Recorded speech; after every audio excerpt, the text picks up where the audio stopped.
Friends, आप सबका स्वागत है हमारे YouTube चैनल IT स्टडी में। आज के लेक्चर में हम लोग पढ़ने वाले हैं मल्टी लेवल क्यू शेड्यूलिंग। इससे पहले हम लोग राउंड रॉबिन पढ़ चुके हैं, SJF पढ़े हैं और FCFS पढ़े हैं। ठीक है, आज मल्टी लेवल की शेड्यूलिंग देखते हैं। देखिए, अभी तक क्या हो रहा था, जब हम लोग ये तीनों शेड्यूलिंग पढ़ रहे थे तो वहां पर क्या था कि आपको एक रेडी क्यू मिल रहा था। हम लोग एक रेडी क्यू का यूज कर रहे थे। ठीक है, और इस रेडी क्यू में क्या हो रहा था कि कुछ प्रोसेस पड़े हुए थे भाई। ठीक है, कोई प्रोसेस P1 है, P2 है, P3 है, बहुत सारे प्रोसेस पड़े हुए थे। ठीक है, और उसमें से हम लोग क्या कर रहे थे, जो शेड्यूलिंग है उसकी जो एल्गो के हिसाब से हम लोग एक प्रोसेस कोई भी उठा रहे थे और उसको CPU अलर्ट कर रहे थे, उसके बाद वन बाय वन दूसरे को उठा रहे थे, मतलब प्रोसेस चल रहा था, ऐसे हम लोग एग्जीक्यूट करवा रहे थे। ठीक है, तो वहां पे क्या था कि एक ही रेडी क्यू था और उसके अकॉर्डिंग ही हम लोग उसमें से प्रोसेस को सिलेक्ट कर रहे थे। ठीक है, मल्टी लेवल की शेड्यूलिंग में क्या होता है कि देखिए, वहां पर क्या होता है कि वहां पे हमारे पास एक से ज्यादा रेडी क्यू होते हैं। ठीक है, रेडी क्यू के कैसे हो रहे हैं भाई, यहाँ पे हमारे तीन अलग अलग हमने अलग अलग बांट दिया है कि भाई हमारे जो प्रोसेस है वो अलग तरीके के। भाई आप अगर किसी सिस्टम पे काम कर रहे हो, अगर रियल लाइफ में देखा जाए कि भाई अगर आप सिस्टम पे काम कर रहे हो तो वहां पर क्या होता है कि ऐसा तो नहीं कि सब सेम टाइप्स के ही सारे प्रोसेस चल रहे हों। भाई आपने सिस्टम ओपन किया तो कुछ बैकग्राउंड में कुछ प्रोसेस चल रहा होगा, ठीक है ना, जो ओपन कर रहा है। और आपने बाद आप काम करने स्टार्ट किया, आपने वीडियो खोली, आपने वर्ड फाइल खोली, आपने ब्राउजर ओपन किया। ठीक है, तो वो उस समय कुछ एप्लीकेशन ओपन किया तो वहां पर प्रोसेस चला। ठीक है, उसके बाद इन केस कोई प्रॉब्लम आई, कोई इंटरप्ट हो गया तो वहां पर उसको उस कॉन्फ़िगर को करने के लिए, उसको कॉन्फ़िगर करने के लिए कुछ प्रोसेस चला। तो वहां पर क्या हो रहा है, सारे प्रोसेस क्या है, अलग अलग तरीके के हैं। ठीक है ना, तो सबसे पहले कौन से हैंडल किया जाए, सबसे पहले कौन से लिया जाए, तो किसको प्रायोरिटी ज्यादा मिले, तो हम लोग ने बांट दिया। तो मल्टी लेवल में क्या होता है, यही चीजें अलग अलग बांट दी गई हैं। ठीक है, तो सबसे जो हाईएस्ट प्रायोरिटी दी गई है, ठीक है ना, जो सबसे पहले हाईएस्ट प्रायोरिटी मतलब सबसे पहले सीपीयू सबसे पहले उन्हीं प्रोसेस को उठाएगा। सबसे पहले जो हमारा उसी प्रोसेस को सीपीयू अलॉट किया जाएगा ताकि वो सबसे पहले एग्जीक्यूट करे। ठीक है ना, तो वो प्रोसेस क्या है, हाईएस्ट प्रायोरिटी का हमारा सिस्टम प्रोसेस है। सिस्टम प्रोसेस कौन सा प्रोसेस है, जिसमें जो कॉन्फ़िगर कर रहे हैं, जो अगर इनकेस आप काम कर रहे हो, कुछ इंटरप्ट हो रहा है, उस इंटरप्ट को हैंडल करने के लिए जो प्रोसेस एग्जीक्यूट करवाया जा रहा है, जो प्रोसेस को एग्जीक्यूट करवाया जा रहा है, ठीक है, वो प्रोसेस हमारे सॉरी सिस्टम प्रोसेस होते हैं। ठीक है, और इसको हाईएस्ट प्रायोरिटी दी जा रही है क्योंकि अगर कहा जाए कि अगर आप काम कर रहे हो, जब आपका सिस्टम ही सही से काम नहीं करेगा, ठीक है, उसी को आप रिजॉल्व नहीं करोगे तो आप आगे काम क्या करोगे, कैसे सिस्टम आप काम करेगा। ठीक है, तो सबसे पहले इसलिए सबसे पहले आपको सिस्टम ठीक करना पड़ेगा। जो इंटरप्ट आ रहा है, जो चीज प्रॉब्लम आ रही है, उसको पहले हैंडल करवाओ। तो वो चीज के लिए सबसे पहले इसको सिस्टम प्रोसेस होगा। ठीक है ना, तो उसको हाईएस्ट प्रायोरिटी मिलेगी, सबसे पहले सीपीयू को मिलेगा। और जो प्रोसेस बांटा गया है, ठीक है ना, उसमें भी हम लोगों ने क्या किया है कि सीपीयू शेड्यूलिंग अलग अलग दे दी गई है कि भाई ये फिक्स कर दी गई है। सिस्टम प्रोसेस के लिए हमारा राउंड रॉबिन शेड्यूलिंग होगी, जो इसके एल्गो के अकॉर्डिंग हम लोग यहाँ से प्रोसेस को उठाएंगे।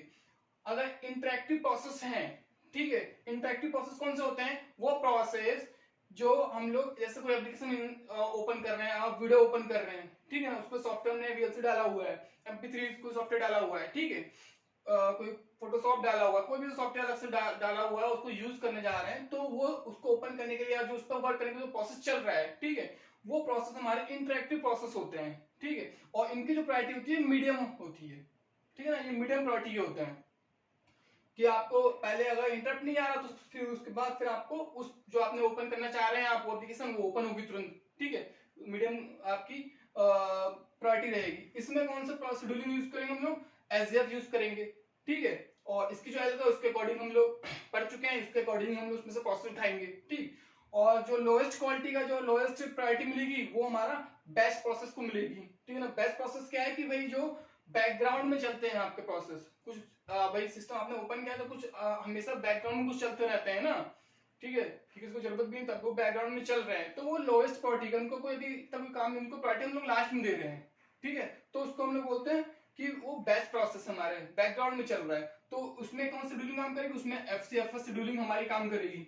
ठीक है, तो मल्टी लेवल में क्या हो रहा है कि हर प्रोसेस को अलग अलग हम लोगों ने शेड्यूलिंग दे रखी है, उसी के अकॉर्डिंग हम लोग यहाँ से उठाएंगे। और सिस्टम प्रोसेस में कोई इंटरप्ट हो रहा है, सिस्टम प्रोसेस जो भी अगर आ रहा है आपके पास बहुत सारे सिस्टम प्रोसेस, तो यहाँ पे क्या है, इनका एक अलग हमारा रेडी क्यू होगा।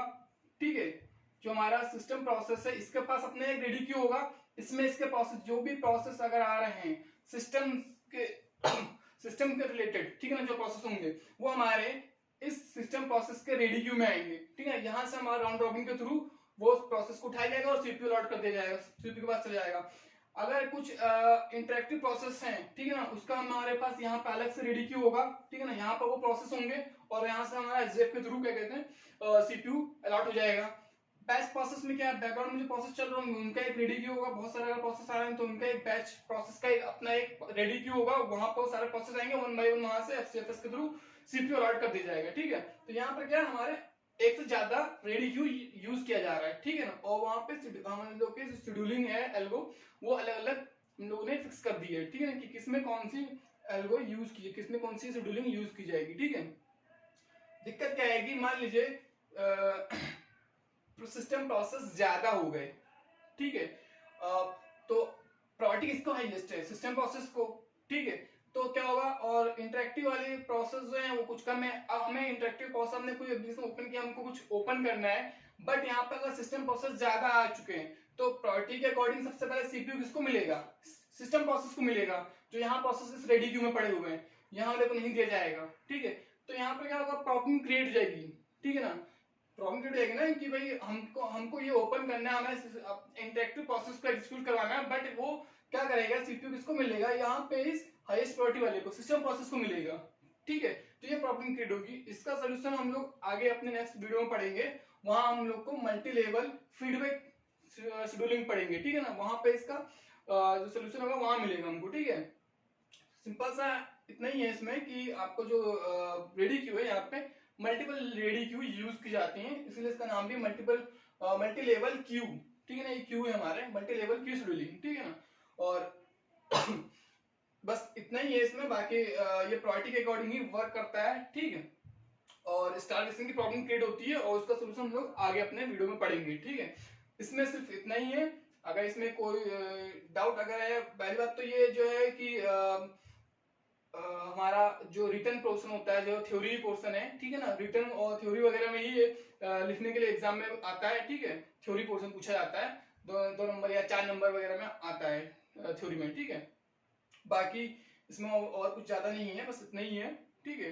वीडियो पसंद आई हो तो लाइक जरूर कीजिएगा, और चैनल अगर सब्सक्राइब नहीं किया तो चैनल सब्सक्राइब जरूर कीजिएगा। आज के लिए बस इतना ही, थैंक यू।